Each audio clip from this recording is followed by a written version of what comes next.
If I could wipe my memory and choose one game to play for the first time again, it would almost certainly be the original Deus Ex.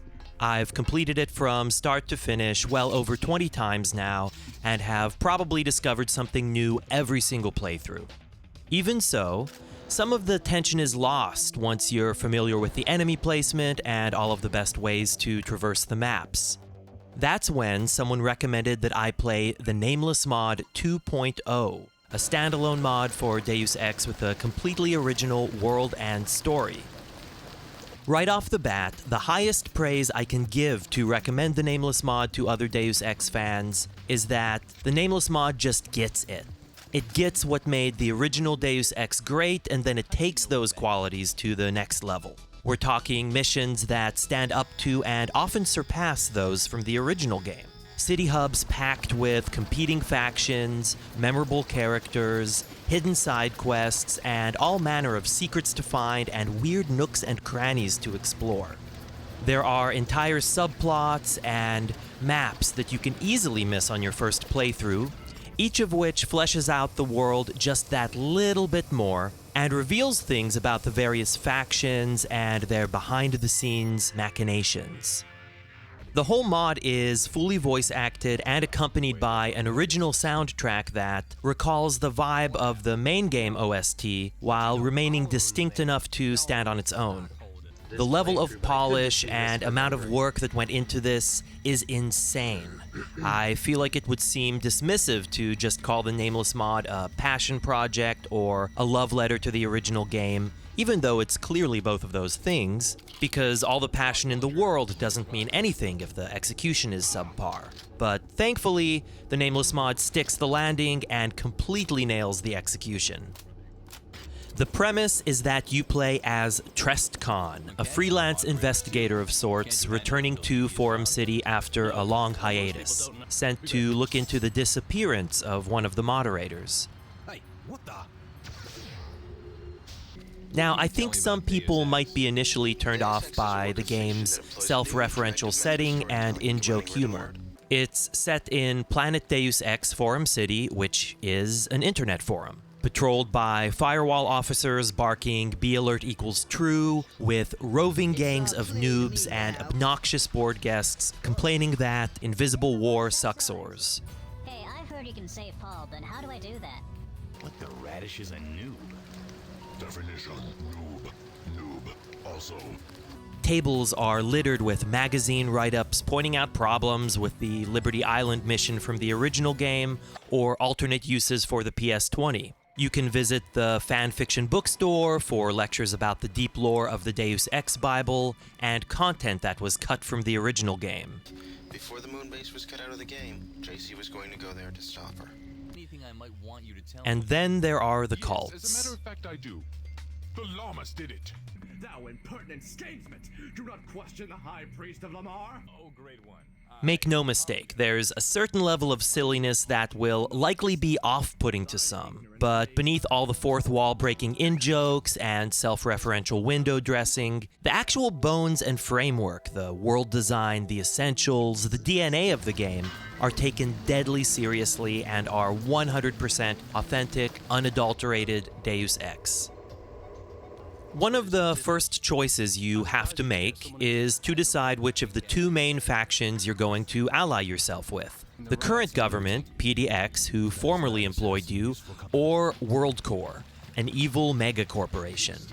It's worth noting that there are missions and areas exclusive to each faction, so you won't be able to see everything in one playthrough.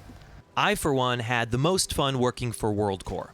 Not only is there one particular Worldcore exclusive mission that ranks among my favorites in the game, but the faction leader, Skara B. King, is bar none my favorite character in the whole Deus Ex universe. Careful now, do you hear? If you fuck this up now, I will have your head served to me on a plate. A megalomaniac with a how to be a successful supervillain manual on his desk, who swears a lot and constantly berates Trestcon whilst finding increasingly absurd ways to mispronounce his name. Trestcon, long time no see. Excellent work, Tresnot. Dressnot? You're running out of ideas for how to mispronounce my name, aren't you? If you ask him for additional details about one mission, he replies, "Do I look like a fucking office of information to you?" and tells you to ask a bartender. What's not to love? You'll brush up against several other factions over the course of the game, each with their own agenda, including 2 warring religious cults you can choose to side with. There are the llamas, who use sporks as weapons and venerate mysterious tablets gifted by their deity Lamar, and the goats, who use foons instead and have a penchant for dairy. While they're probably the most overtly goofy aspect of the Nameless Mod, I can truly say that the cults and their associated side quests grew to become one of my favorite parts of the mod. Is it not marvelous? As for the endings, I know of 4 so far, and they're very satisfying. The final cutscene also plays out with different Fallout-esque scenes that change based on other decisions you've made over the course of the game. In short, there are plenty of alliances to forge, allies to betray, enemies to make, and shady doppelgangers willing to hire you to spy on their alter egos. The whole world just feels so satisfying to dig into. The developers obviously took great care to ensure that the game responds to your choices. Steal from a certain safe on day 1, and there might be a nasty surprise waiting to explode in your face when you come back the next day. Start a fight in a bar, and you'll read about it in the news later. Try to break the game, kill an essential NPC, or use a late-game passcode to enter an area before you're supposed to, and the mod will react accordingly.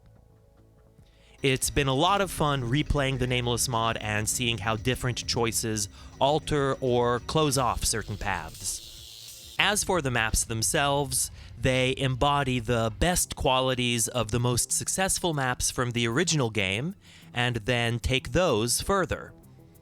The level design facilitates player choice and lends itself to emergent gameplay and off-the-cuff problem solving.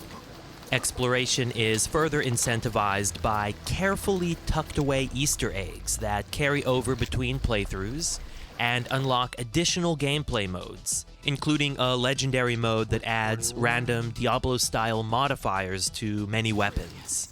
And if that's not enough to do, you should also keep a lookout for locker keys scattered around the game world that open the numbered lockers in the weapons shop.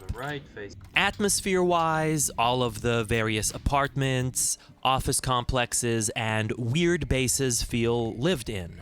The emails and data cubes you stumble across would feel right at home in the original Deus Ex, ranging from mundane administrative emails to out-of-context, top-secret exchanges that offer glimpses into greater conspiracies, and that you'll only discover the significance of much later on. The tone of the readables is just right. I'd like to call attention to one particular location in the Nameless Mod that I think ranks among the very best designed in the whole Deus Ex series, and that's Worldcore HQ. It's one of those particular types of areas, exemplified by VersaLife in the original Deus Ex or Palisade Bank in Mankind Divided, that starts you off in a relatively safe public section of a facility, but gives you the option of infiltrating numerous restricted sectors, gradually poking around and increasing your security clearance. To me, those Deus Ex missions allow the player to feel the most like a secret agent. And, in my opinion, the original Deus Ex doesn't get enough credit for being an exquisite 007 simulator. Pleasure doing business with you, Special Agent. The layout of Worldcore HQ is imposing to navigate at first. There are 4 main floors, plus a rooftop and parking garage, all connected by various stairwells and elevators, labyrinthine air ducts and maintenance shafts, multiple back doors, and alternate points of entry located throughout the city hub. And it's not exactly a spoiler to mention the sprawling sub-basement levels. The Worldcore floor plan info terminal at the entrance reads, first basement level, parking, maintenance, second basement level doesn't exist. Even if you do end up working for Worldcore, you'll still need to find an alternate means of gaining access to most of these areas. And the rewards are well worth it, in terms of useful weapons and items to find, new characters, conversations, and lore to uncover, and just plain fun, top-tier exploration. The Nameless Mod also includes various quality-of-life improvements, not the least of which is a search bar in your Notes tab. The little tweaks add up. Many important emails can now be printed and then added to your data vault. Vending machines now open a menu rather than just taking your credits when used. The fire extinguisher has been reworked to be more useful. The PS20 is now stackable if that's your thing. And there's a dedicated weapons shop in the city where you can stock up. Every weapons category has had valuable new weapons added to its lineup. I quite like Trestcon's dual-wielded pistols, which can be customized with the addition of silencers. And the demolition skill now allows you to make Molotov cocktails out of household chemicals. There's also a new weapons fists skill that you can supplement by finding different gloves hidden throughout the world, though I admittedly haven't played around with that feature much. You'll notice that up until now, I've said almost exclusively positive things about the Nameless Mod. Well, my criticisms are so few because the mod has had time to work out most of its issues. I should mention that when you start a new playthrough, the game gives you the option to play using the older 2009 versions of the maps, which I definitely wouldn't recommend for a first or second playthrough. But the differences showcase the improvement and polish in the current maps compared to the originals, and the amount of work that has gone into expanding and refining the mod since then. The 2009 version of the Worldcore sub-basement had me close to pulling my hair out because of how difficult it was to sneak past some of the guards, and the amount of time it took before you found your first medbot in the campaign was hardcore. So I think any complaints I would have had about level design have all been ironed out. I will say that when I first played the Nameless Mod, the mouse movement felt a little less smooth than in the main Deus Ex game. However, that seems to have been improved with later updates. Also, even in the current version, there have been a few instances where I found myself frustratingly stumped by one quest or another. Most frustrating was one particular main story mission where a character gives you a login and password during a conversation, saying that they unlock an important computer. They're stored in your data vault, of course, but hours of gameplay later I'd completely forgotten, and the codes had become buried under a dozen other emails in my notes. Yes, it's my fault for not paying closer attention, but the mod throws so much at the player between the earlier dialogue and the actual computer terminal that I can't imagine I was the only one confounded by this puzzle. Now, in the time since I initially had this complaint, the Nameless Mod has added an optional feature that automatically enters logins and passcodes you've uncovered, rather than having you type them in manually. So that is a workaround for this particular puzzle. I'm sure some purists might turn their noses up at this mode, and I was initially in that camp myself, but I ended up finding it very useful, actually. All that said, most of the solutions to puzzles in the Nameless Mod are intuitive, as you'd expect them to be in a Deus Ex game. The spy drone's EMP attack provides a way to bypass some clever environmental puzzles, and there's one absolutely brilliant moment with a computer terminal that has you entering console commands to find a way into restricted directories, obtain the proper login and clearance, and then run a harmful exe file. Those who can't be bothered with that approach can alternately just blow up some nearby generators, but at the cost of not feeling nearly as cool. My last quibble would be with one mission in the Worldcore storyline that pits you against an invincible opponent. If you get spotted and somehow run past him, another character down the hall will initiate dialogue with you, and the guards will patiently stand by, wait until after you've finished your conversation, and then pump you full of lead.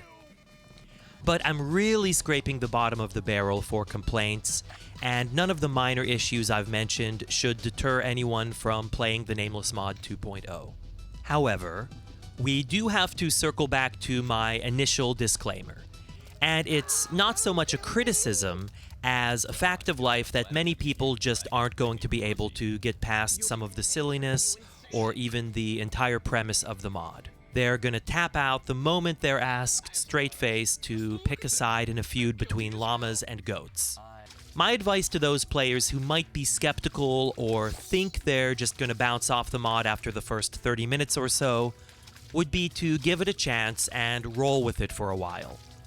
You're likely to get the most enjoyment out of the mod if you meet it on its own terms. When I started my first playthrough, I found some of it a bit much. Now, I find it all very cozy.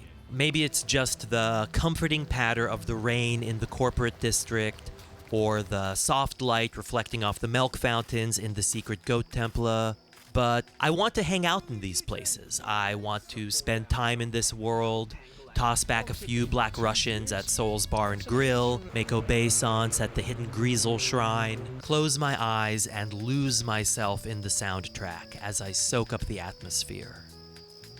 And then get crushed by an insta-death column in a pocket dimension accessed from a non-Euclidean voodoo shop.